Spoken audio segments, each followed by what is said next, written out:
What's going through your head? I don't think all-in? I don't think I could have played this hand worse.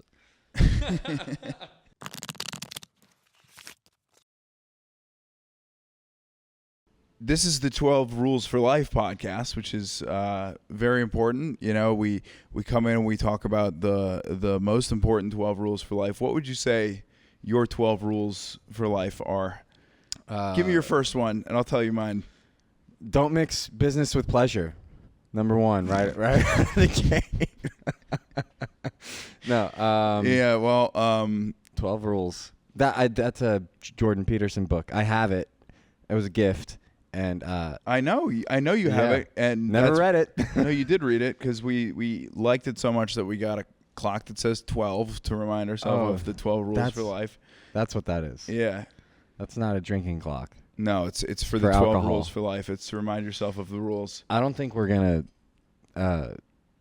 hit a higher number today. I can't drink. No, I can't either. I can't do it. It's gonna stay at 12. So there's this I see why you want to take breaks from alcohol because it's so challenging not to. Because it's poison? Because it's poison, but it's also okay, I had a friend that just visited me from Saturday to Wednesday. Jay, which dude, I loved having him in town. It's a great time, but Saturday to Wednesday is tough because you drink Saturday, Sunday, Monday, Tuesday. What do you do when a friend's in town? You drink. You just go out and get fucked up. Yeah. And we were hanging out with you a lot. We were doing a lot of shots. Monday was Cinco de Mayo, which when everyone listens to this podcast, they're going to be like, wow, holy fuck. These guys. This is going to air probably June of 2026. Yeah, it's okay. But yeah, that was Cinco a few days ago. But yeah, it's almost impossible to have somebody visit and then just sort of maintain your schedule, which is what you want, right? You want to show everybody a good time. You want to tear it the fuck up. And so that's what we did. And then cut to a Wednesday morning. I'm waking up at noon and I'm like, ow. And I have a date this afternoon that I committed to a long time ago. And we're going to a speakeasy to get a drink. And I'm like, I will do anything not to drink to get today. Out of this. No, I want to meet up with her. I just I don't want to fucking drink today. Sure. I need a week off. There's times where you need one day off of drinking and you're like, okay, that'll bounce me back. That'll do the trick. And I can feel my system going buddy, you need 10 days. You need a long sustained break. Yeah. I woke up with a swollen face the other day. Really? Yeah. I've been burning the candle at both ends. I've been playing poker all night, drinking, waking up, going straight to the gym, training all day, playing poker, and then getting talked into drinking again. It'll do it to you. Yeah. Yeah. I played till 6 a.m. a few days ago, and then I played till 3:30 in the morning last night. Mm-hmm. So the sleep is getting affected. I had one glass of wine last night, but that's the thing though, when you're on the bender and that day comes where it's you have one drink, the one drink, even if it's one glass of wine, to me that continues the bender going. And it's okay, well, it doesn't let the alcohol leave your system. I didn't successfully shut the system down. I stayed on the horse.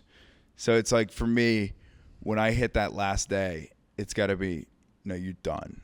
You're done. No more drinking, no more, just, you got to give yourself a few days to come back. The heater's cooled off. I've heard. Yeah, it's been rocky. It's been swingy. From what I've heard, from what you've told me, it sounds like the heater hasn't just cooled off. It's just come to a screeching halt. I mean, it almost picked back up yesterday. I was up 35,000 at one point in the session. Whoa! And then I was down 25,000 at the low point. So I was swinging hard. I ended up losing 6K. So roughly even. For the size of the game. The game was big. We got some big poker names in town this week, and we have a big stream weekend about to go down. I got a stream in a couple hours. You guys are playing today? Yeah. The game should be really good. So when you're coming into it fresh, haven't been eating, kale salads, not boozing, going to the gym with Dave, sauna, ice bath every day, Do you feel like more prepared for the stream than you do, say, like right now? I feel pretty good at right now. Like I said, I had one glass of wine last night, and I got 6-7 hours of sleep. But yeah, absolutely. Like I like to train and get a bunch of sunshine in and sauna, and yeah, that's like the routine. Today I don't think I'm gonna have time, so I'm gonna have to go in there naked.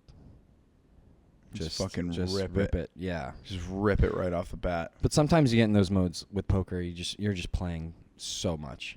The games are good. You're playing all night. You're waking up. Sometimes you have to just get right back to the game. Yeah. And I'm about to go on a big break, so I'm just letting myself play as many hours as possible right now. And then you're taking a month off. Taking 2 months off. Just sabbatical. Yeah, sort of. I'm going to see family in Florida. I'm getting my whole back tattooed. Whoa. Yeah. Wait, for real? Yeah. How long does that take? It's probably going to take 7 or 8 sessions. 6 to 8 sessions. So I have three scheduled sessions this trip. So it's 3 days back to back to back. And then it's going to be a week of recovery. Are you going to go full Travis Barker, like head to toe with the tattoos? No. No. Just sleep. I have a plan. Okay. Yeah. So I have to get I have my right thigh, I'm getting my left thigh, my left arm, and my back. And then I think that's all I've planned out. Mm-hmm. I don't foresee me getting more than that, really. I don't have a single tattoo on my body. Not one. Yeah, well, they hurt, so. It doesn't feel good. Don't you like the feeling a little bit? No, it's extremely painful. It's mild torture. Really? Yeah, and the longer you go, the more it hurts. Because the skin is swelling and rising, and then you're going over it again and again and again and again. I would compare it to like grabbing, like going out on the street and just like rubbing your skin against the asphalt. And like it doesn't hurt that much at first, but if you do that for hours, it really starts to get painful. It'll eventually get you. Yeah. I mean, dude, that's like I'll tell you the number one reason that I have not gotten a tattoo is commitment. I just feel. Because you're a pussy. No, it's not because I'm a pussy. I mean, it's number one is commitment, because I feel like any tattoo that I would have gotten 5 years ago I wouldn't really want on me right now. But the other thing is like, dude, it just like, I worry that if I got one, I would want to get another one right away. Like I would think about it constantly. It's an addicting experience. Yeah, it's like growing my hair out. Like when I'm trying to get my hair long, I always want it longer than it already is. I'm like, just a little bit more hair would be great. Like if I got it down to my shoulders, I'm like, I want it down to the nips. I want to go fucking long. And then, yeah, I end up like OCD thinking about it. And, yeah, it's not good. What would you get? Do you have an idea? I have some ideas. I wish that would be a fun project to like write down what your tattoo that you would get this year would be. Last year I was Sailor Moon. I was just gonna. What's that? Maybe you don't know who Sailor Moon is? The Sailor's Moon. Sailor Moon. You don't know who Sailor Moon is? Oh. Yeah, it's an anime character. Do you beat off to this? Yeah, you do. She's got that hair that you like, the long blonde hair. How do you not know Sailor Moon? Nice. Welcome back to the Jerking Off the Anime podcast. That should be JJ's podcast. It's just like an hour of him gooning to random videos. Put it behind a paywall. Put it behind a paywall. Dude, I mean, it is crazy that we have a friend that is sort of like a just ugly gay porn star. He's the most famous pervert maybe in the world right now. Unbelievable. Yeah. Hell of a thing to be famous for. Brandon, would you ever do OnlyFans? No, never. I don't have anything people want to pay for. Oh, don't sell yourself short. No, no one's like mad. You're a if good-looking man. Thanks, guys. No one's mad if I'm giving for free, but no one's paying $5.99 a month. You just have to market it, like XD1 athlete. Yeah. turned comedian, turned porn star. How small can it get? That's my thing. I just take opiates until my dick gets smaller and smaller on camera. That's my shtick. Brandon, you're one of those guys though, where if we did like, if there was some show where they did like a month, get in shape, get a tan, like a extreme makeover thing, like you could potentially have the most dramatic transformation because you got a good structure to you. You know what I mean? Like you're you're really politely insulting me You're a right big, now. tall guy. Yeah, I am. Well, dude, I know what happened because I just cut my hair, and then I just cut my hair, and I went, dude, I should have done this like 10 years ago. Like I mean, you're in a relationship, so you'd be in the same boat either way. But I was like, dude, this is good. I'm getting a lot of attention.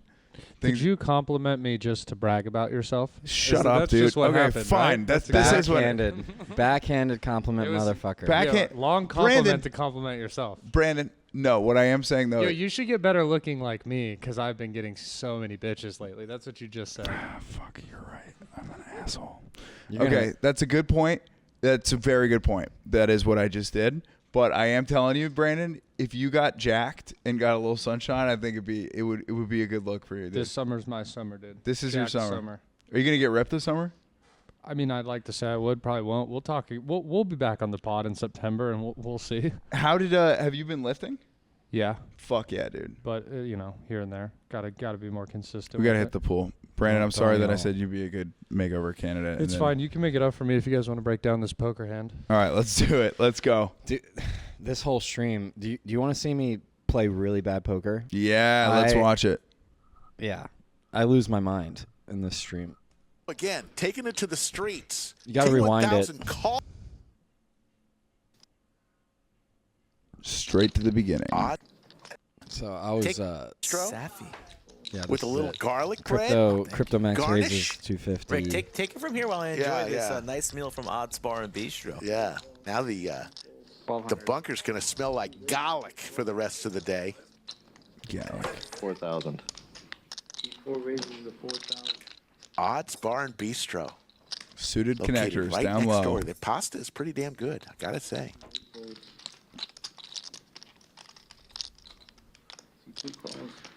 Crypto Max 4 bets with Big Slick. And here they go again, taking it to the 40% streets. of my stack T1000 calling with suited. 5-4 suited. What is going on here, folks? Oh no. We were Top 2 for crypto. We were wailing out a little bit. This is called wailing out. So sometimes you got to play loose. You just should not be in with 4 or 5. I mean, actually, with these stack sizes, absolutely not. Yeah. Deep. When the stacks get super deep, it's like an automatic call. But no, not with these shallow stack sizes. Now, there's no room to navigate. Why is Max in there with why is he called Crypto Max? Is he just like a Bitcoin killer? No, he runs a fund, Hmm. like a crypto fund. Really? Yeah, that's his business. So he yeah. So he's killing it. Well, it depends on the market. 800. Yeah. All right, there we go. Down bet. I think he's done well.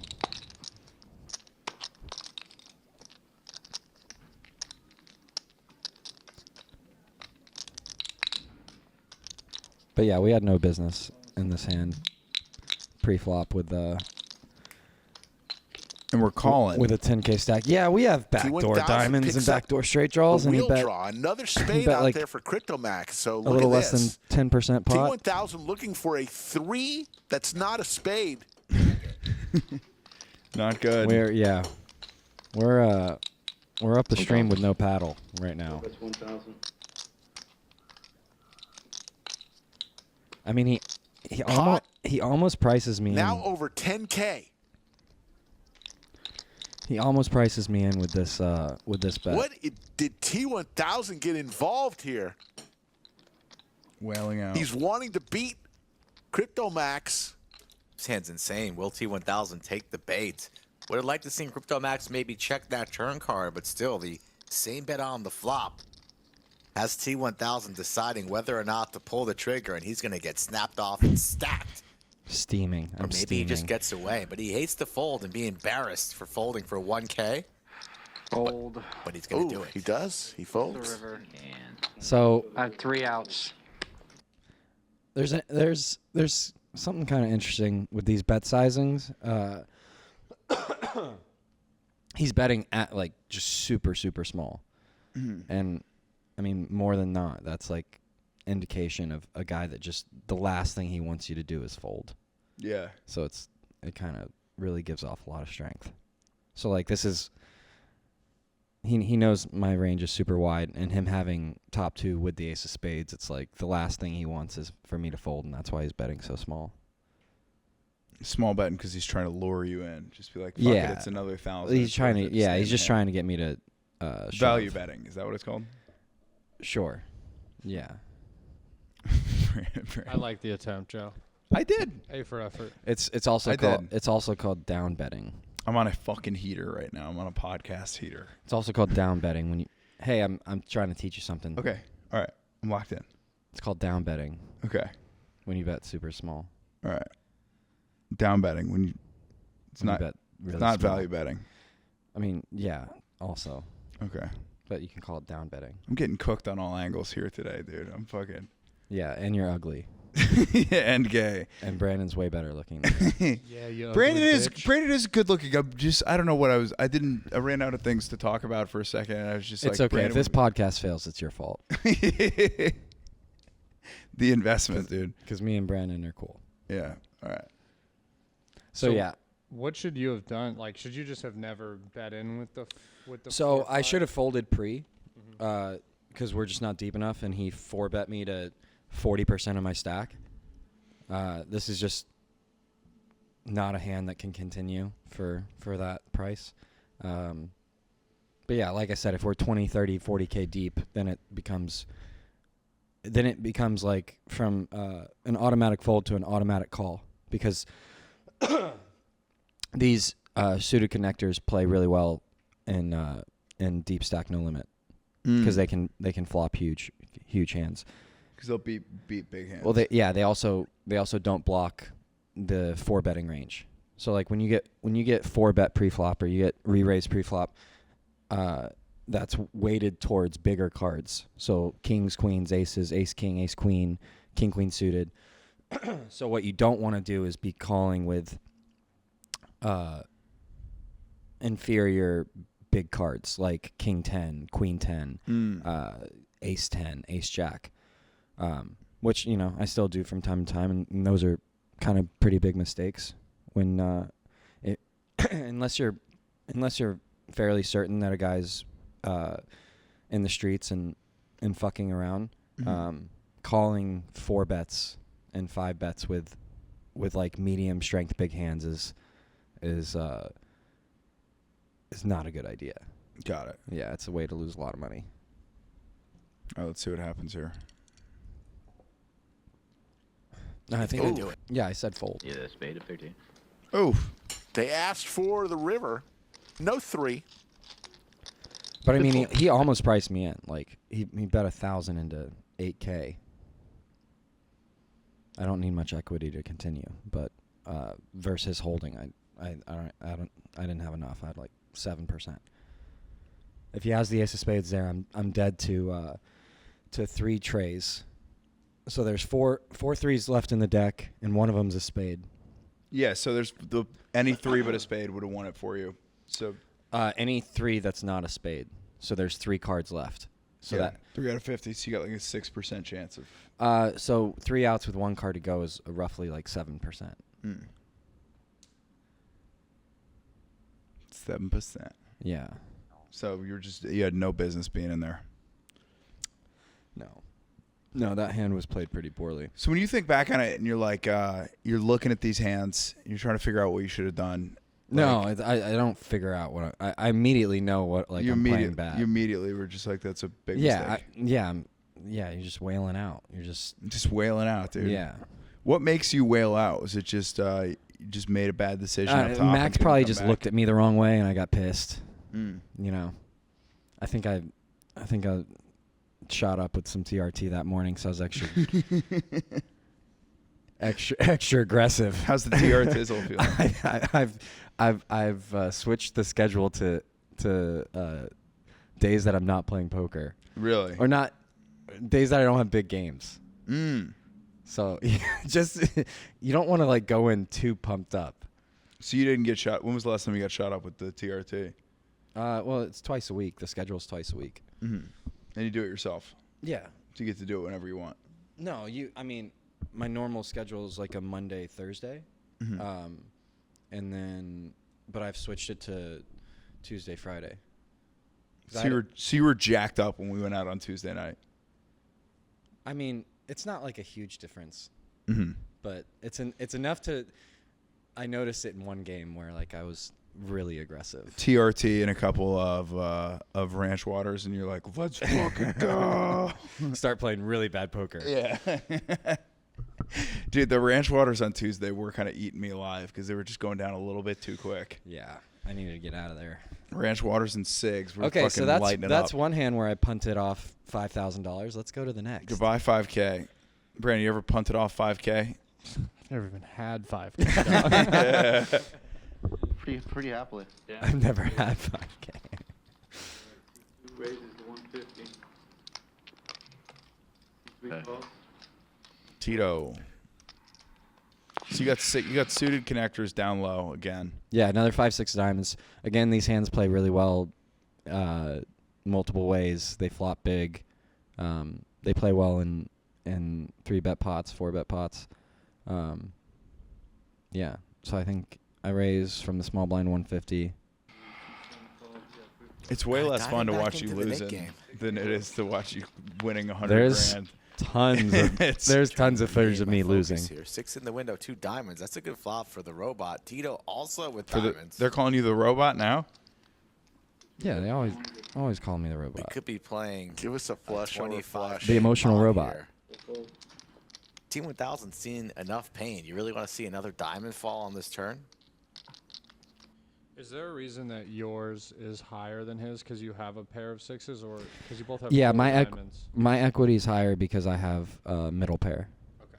And so if a diamond doesn't come, he's gonna have to hit a 9. I want to see train wrecks. Flush over flush, always the worst. So there's 13 of each suit in the deck. Oh, here we go. So there's 2 diamonds on the flop. There's 2 in my hand, 2 in his hand. T1000 satisfied. So that's with the 6. So there's 7 diamonds left. Equity's still close. 4,000.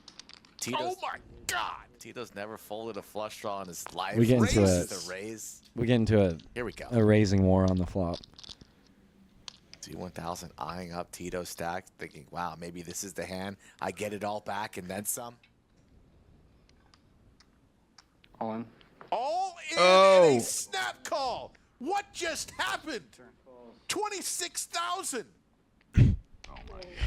Here it comes. Where's 2 the times? 1 time? Where does the destruction come in? If a diamond falls, we may have liftoff in seat 2. Pretty close. Pretty close. Interesting hand. Odds Card Club on a Saturday. We're going twice. Trips for Wow. That's a good 2,000. card. The diamond now for Tito. This is an absolutely perfect run out for the first board. No diamond. First The one waste goes is to 9. T1000. 9 after the 6. And he burns a 9. Where are the diamonds? So T1000, Crushed who it. was down heaps, gets it all back. Yeah, I don't Courtesy even of know his if I'm buddy winning Tito. after this pot because I was stuck so much. I ended up losing on this session too. What can you explain to me at the end when they do they drew 4 there instead of 2? Why is that just the game? No, that's called running it twice. So why does that happen? it happens to reduce variance and basically like the people that are all in have an option of running 1 board or 2 boards from whatever point they get all the money in, and it splits the pot into 2 different pots. So if the pot is $26,000 like it is here, the first board's worth $13,000 and the next board's worth $13,000. Okay, and do you get to decide that because you're the one who called all in, or do you both have to agree on it? Both have to agree. Okay. If one person wants to go 1 time, it's 1 time. They both have to agree on going twice. So typically like the richer players or the guys that the money doesn't matter to so much, they'll go one time. The only reason to like go twice is to reduce variance. Okay. Like if you're playing in a game where the money does not matter to you, you should really never go twice. There are some arguments that in private game scenes, if you're playing, let's say the money doesn't matter to you, but the recreational at the table, it matters to, and he's not a pro, and he wants to go twice for the sake of like the social aspect of the game and to keep the recreationals happy. Like if they want to go twice, it's a decent idea to just allow them to go twice, because they can kind of get a little butthurt sometimes if you don't. Yeah, it almost becomes like house rules in beer pong. You just go like, yeah, if that's your rule, we'll do it. Yeah, like a lot of the pros, they'll be like, if you want to go twice, I'll go twice, but if it's up to me, I'll go once. Okay. And this is decided in the hand or pre-game? It's decided every time there's an all-in, Okay. so it can change.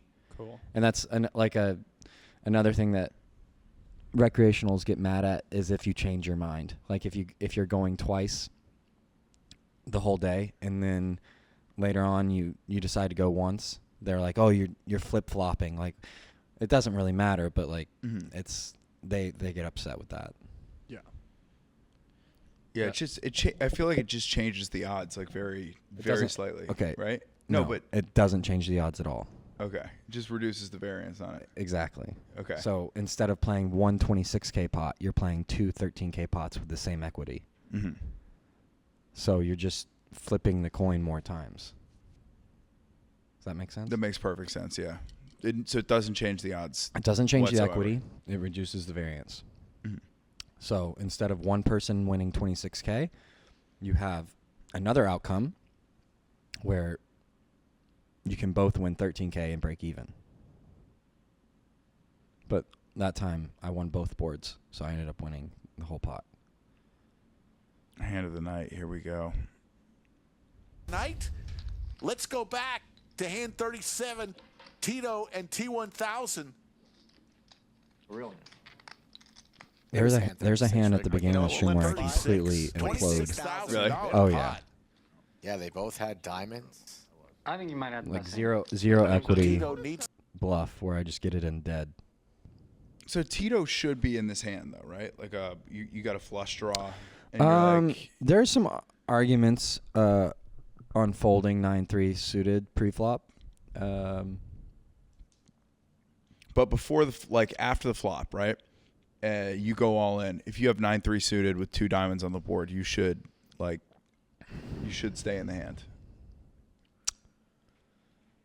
It's probably not a hand that you want to bloat the pot with. But Tito's known to gamble and to get the money in, and so he plays a high variance style. And I was also I was very active and loose this stream, so he was fine getting it in with the 9 high flush draw. And he still had tons of equity. I think it was 60-40. All right, so we've watched a couple hands from this stream already. One seems like you shouldn't have been in there, and you wailed out a little bit. And then the second one. This hand is ultimate whaling. So this seems like a pretty like whale heavy stream, right? Yeah. This is not your day. No, I mean, so what's interesting is like the table dynamics that this kind of hand creates. I think the reason I get paid later on in the stream, which we'll watch that hand after this, is because of hands that I show down like this. So like every hand you play, like everyone's watching, 500. I saw a black card. especially during showdown, to see what types of cards you're playing, your strategy or whatever. Kicking in early, So buddy. this hand is Big like Raj, no, an absolute punt. when you play a tournament, it's just whatever the buy-in is. You do not pay by the hour. There is an entry fee for the house, though. Yeah, the buy-in. First, I'm calling a 3-bet out of position with a 6 offsuit. Queens for Not crypto. advised. Pause for 1 sec. So calling out a position, can you just explain that a little bit more to me? Because I'm Sure. So Yeah. I'm in the hijack and Max is on the button. okay. So the button always acts last. I raised the hijack to, I think it was like 150. We're playing the Nick game, so there is reason to play a little wider.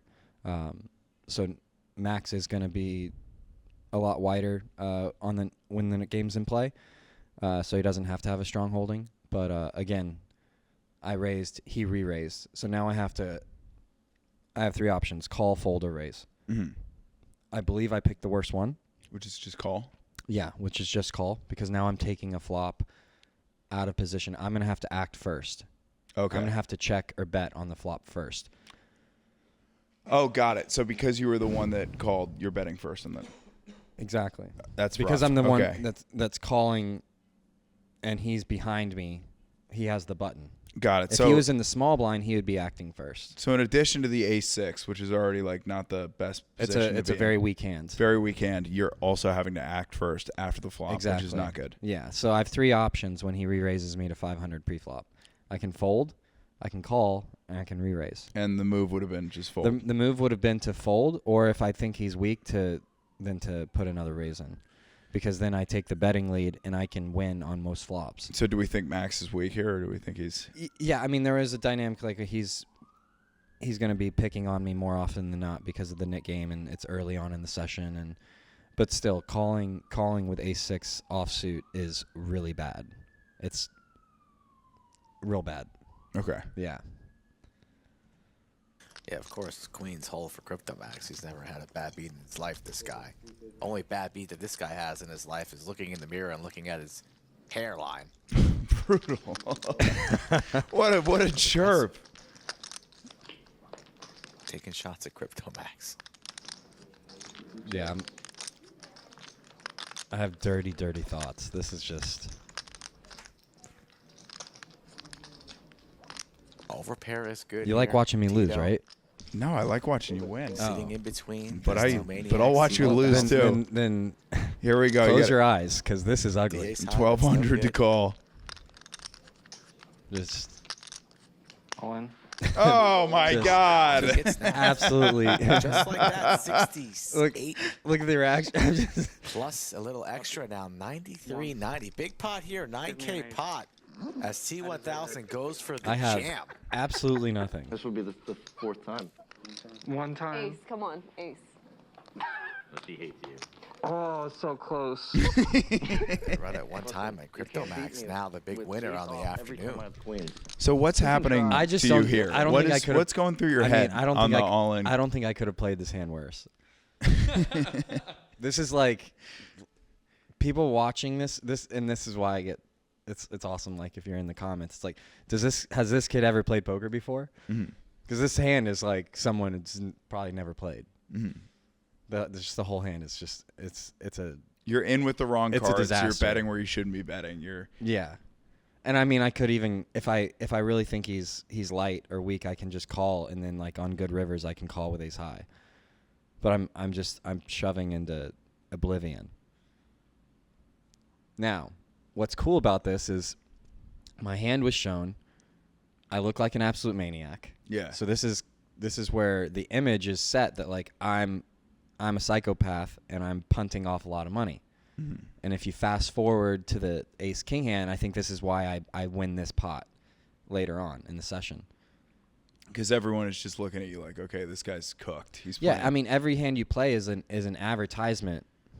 So every hand you play is an advertisement, but they've got some indication of the kind of player you are most of the time, right? So Yeah, I mean I think the thing that makes a great poker player, especially like a live cash game player, is the ability to change gears and to know how people are perceiving you. So if you know you're being perceived as a maniac, and you're able to reel it in and not play like a maniac, but you have that image, then that's how you get paid. swing hard. Okay, so here we go. We got So, yeah. ace king.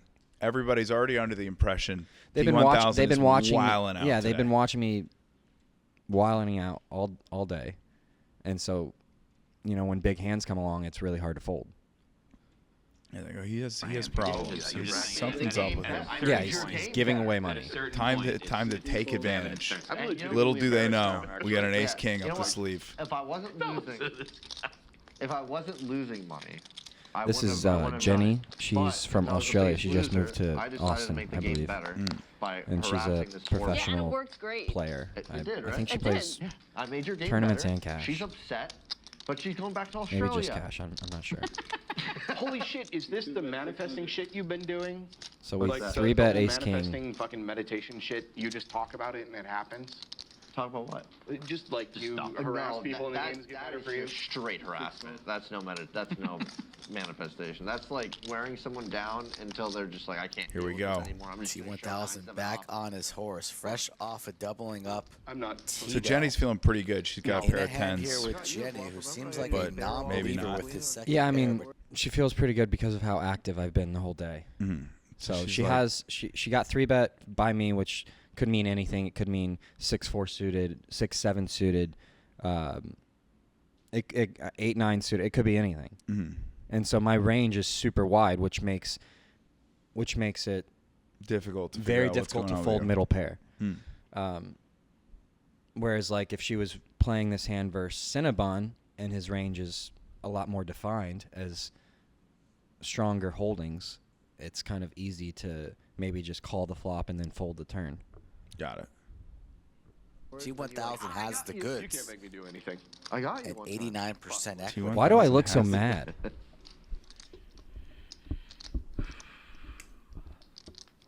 Sizing up for a river so hard to jam, have good I know. perhaps Do you not ever a like? safe river Do you card. ever think? Oh, I was having a great night. Like not just for 1600. poker, Can but you're Jenny like, oh get yeah, I was away having now? fun the other night, and then you see a picture of you where you're like not supposed to be in the picture, and you're just sitting there like this, and you're like, was I having a good time? Because I look fucking miserable. She cannot. She makes the call. So I would do this with like 6-7 of 7,000 in the diamonds. middle, only 6.7 6-4 behind for diamonds. Jenny, and this Lock is it up. a safe river card for a jam that you know T1000 5-6 of will diamonds. likely put Jenny to the test. I do like my He's sizings a here. bit Kind tilted, of a little bit steamy, looking very serious. trying Jenny to size for a perfect hasn't like had pot many size all in. opportunities today. Will he pull this trigger? He does. And now if you're Jenny. I don't know what you do, Rick. T1000 very capable of bluffing. Doing this with a busted draw, so many draws miss.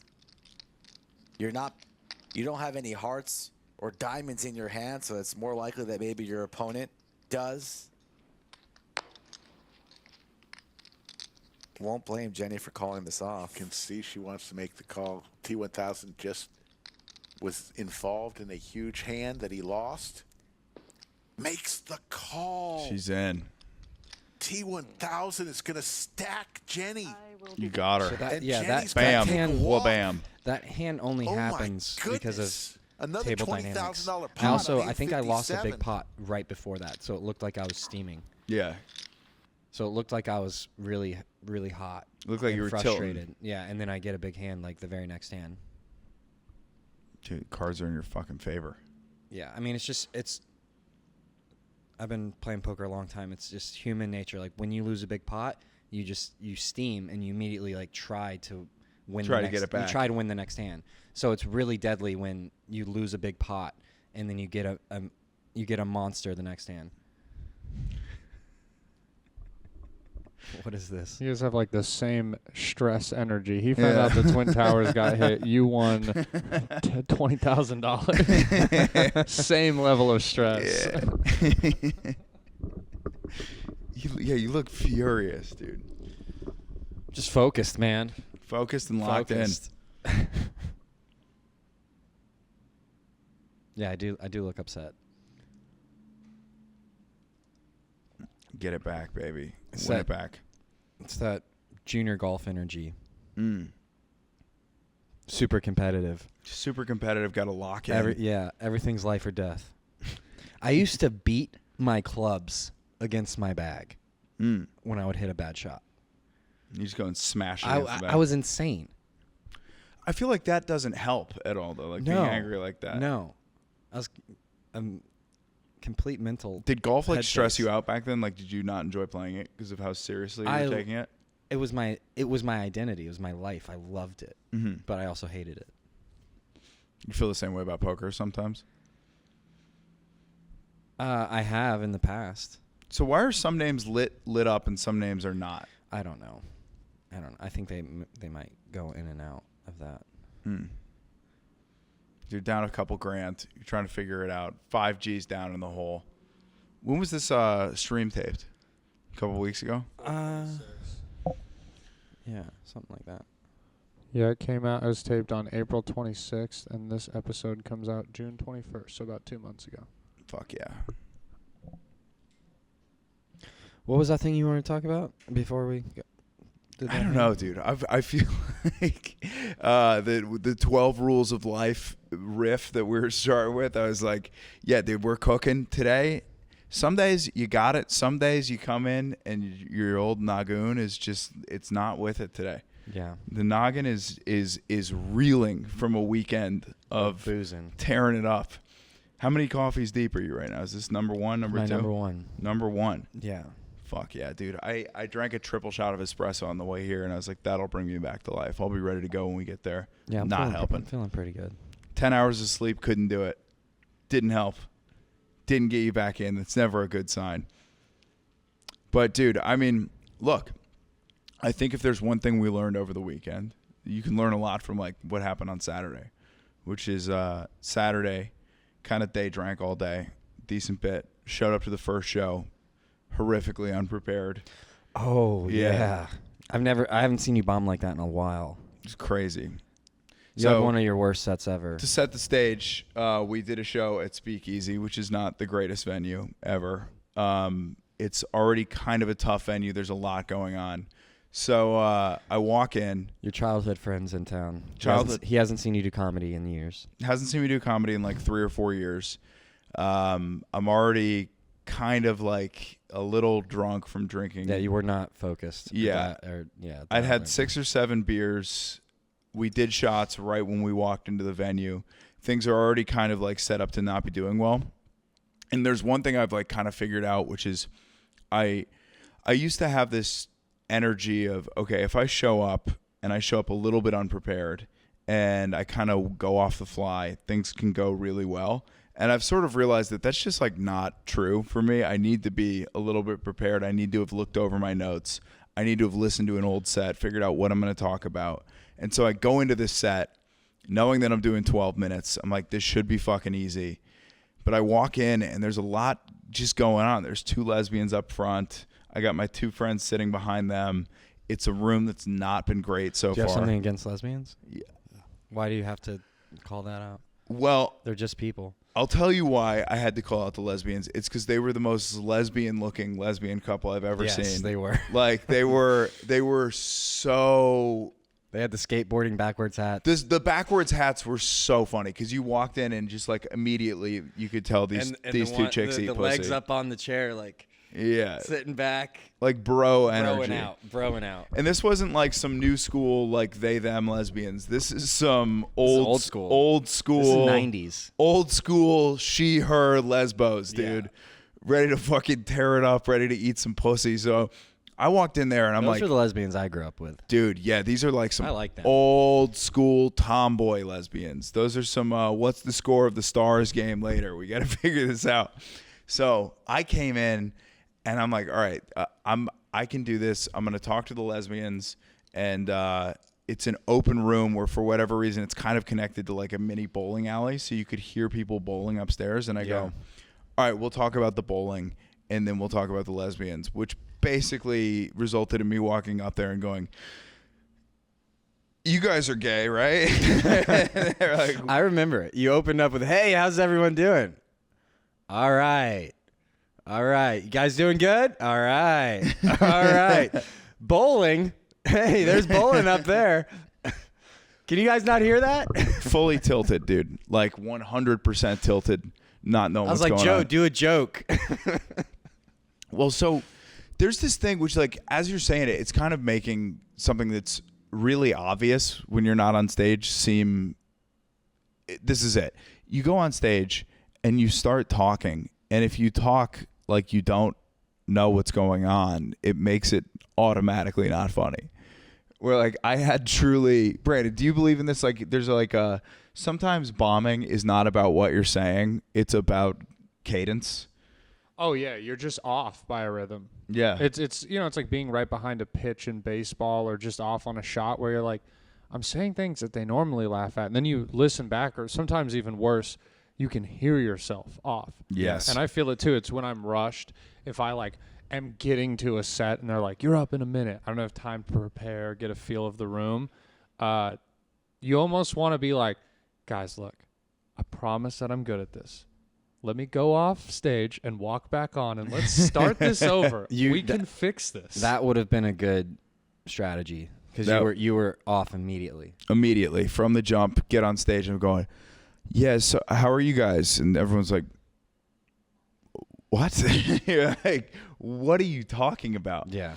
Because there was a couple other things working against me too, which was I knew the mic cable was fucked up, and I knew that if I moved too much, the cable was gonna short out, and I wasn't gonna be able to talk. So I knew that I had to go out of the mic stand, right at them, figure out what's going on, and it just resulted in just a horrific bomb, like horrible. Got on, and then the other thing too was like there was no flowy energy to it. So when I started going into material, everyone was like, "What are we doing?" Like, yeah, you're like, "All right, I'm gonna try this now." And everyone's like, "Yeah," like. But it was after like 4 minutes of you trying to have just like a conversation, because it was the rhythm. It was the same bits too that I did later in the night where I was like, I'm starting to feel bad for people that drive Teslas, and everyone's like, what the fuck are you talking about? Yeah. So cut to like we get off stage. Jay goes, yeah, great set, man. That was awesome. Great job. Just being complete mom energy. Good friend. JC you is did like, great, honey. JC immediately is like, no, you didn't. That was fucking terrible. I was like, dude, that sucked. Wow, what a terrible set you just had. And I'm like, no, you're fucking right. Thank you for that. Like, I'm not gonna pretend that I did well on this set. Like, that was terrible. No, if you thought you did well, we couldn't be friends. I just ate it. And yeah. Also, very good point on the we shouldn't be friends thing. With the like when if I actually thought that I did well, because I've had people that I've gone, I can't be associated with you anymore because I've watched them eat it and then get off stage and go, that was fucking great. I killed that. You're just not in reality. Dude, there was a guy that I was objective about your own performance. A guy that I was friends with in Boston. We went up and we did this really brutal show, right? And I watched him go up and have, I'm not exaggerating, like one of the worst sets that I've ever seen. Like terrible. He looked lost, looked confused. And then I got up there and did marginally better, but not by much. And I got off and I walked up to him and I go, hey man, rough night. I mean, it was tough up there for both of us. And he goes, might have been tough up there for you, but it wasn't tough up there for me. And I go, all right, well, nice knowing you. We're not friends, and I can't be associated with you in any capacity anymore. Like and he was 100% serious. Because that's kind of serious. That would be funny if he was kidding. Yeah, that's a funny joke. If that's his answer and he knows, he's just bullshitting around. But yeah, the lack of self-awareness was like, dude, it was real unawareness there. We can't be boys. Like we can't be friends at all. Like you think that went well for you. So after the set, I was like, thank you for being honest, because I would have gone crazy if both of you were like, no, that was great. You did so good. You were on one, like, great job. I was like, no, I'm fucking terrible. That sucked. We went to the next show and I knew that my energy was just kind of off. I wasn't able to fucking lock in. And so while everyone's hanging out, I just went and sat in the corner of the room, literally on the ground, put my headphones in. I saw that. Round of Wim Hof. Then I listened to the Rain song by Led Zeppelin. And I went up going, I knew exactly what I wanted to talk about. Because it's sort of like, this might be a poker thing, like similar to a poker thing, where if you know what's going on pre-flop, right? Like if you play well from the jump, like you're like, okay, that was exactly what I should have been doing. I'm locked in. I kind of know where I'm at with these cards. I know how to start at least. Yeah. You play the rest of the hand better. The first show was like, man, the first thing out of my mouth was just fucking wrong. It just wasn't right. So the second show, I'm like, all right, we're talking about APD, and I fucking knew exactly where I was going to be for the first minute, and it's fine. Yeah, I was just talking to a friend at a game about this is the perfect example, and it's because so in poker, I can go from playing like super high stakes games with hundreds of thousands of dollars on the table to playing like a home game where it's like 2-5 and there's like $300 and $400 stacks, and there's just maybe like $2,000 on the table. So the size of the games varies tremendously, and I was at one of these smaller games, and a buddy was behind me talking. He's like, "How do you go from playing that big to like this small?" And we just got into it, and this is the perfect example. It's like you have to respect the process. You have to respect the game, or you'll get crushed. So like, I've been going back and forth between stakes for years, and every time, like, my ego will get blown up from playing bigger stakes, and then I'll go down and I'll play a small game, and I won't respect the game, and I get fucking crushed. I'll lose 6, 7, 8 buy-ins at the small game because I'm not respecting the art I'm not respecting the process of the game, and I'm not playing correctly. Yeah, and you that's just get, such a great point. You get waxed. So I don't think it's just life. Like, you have to respect whatever you're doing. You have to respect the process of it, and if you don't, you're gonna get flattened. So like, your first set, you went in, you didn't respect. No, I'm at a fucking stand-up. bowling alley. There's nobody here. Who cares? You did shots before. You didn't. You didn't lock in. You didn't do your process. You just were like, I'm good at this. I've been doing this a long time. I'm gonna go up and do well, and then you bomb. And then and then as soon as you get off, you're like, shit. Yeah, and that then, fucking sucks. And then the very next mic, you locked in. You went through your process, whatever that is, but like, you put an effort in, and then immediately got a better result. So it's the same thing. Like, when I play small or smaller games, if I don't try to play my best, like, you're going to get waxed. I think that, dude, that's actually exactly what happened, because the early show was, all right, this is kind of a shitty show. Like, not kind of, like, this is like a bad room with not a lot of people in it. I'll be fine pretty much no matter what happens. I should just be able to go in and tear it up. And, man, like,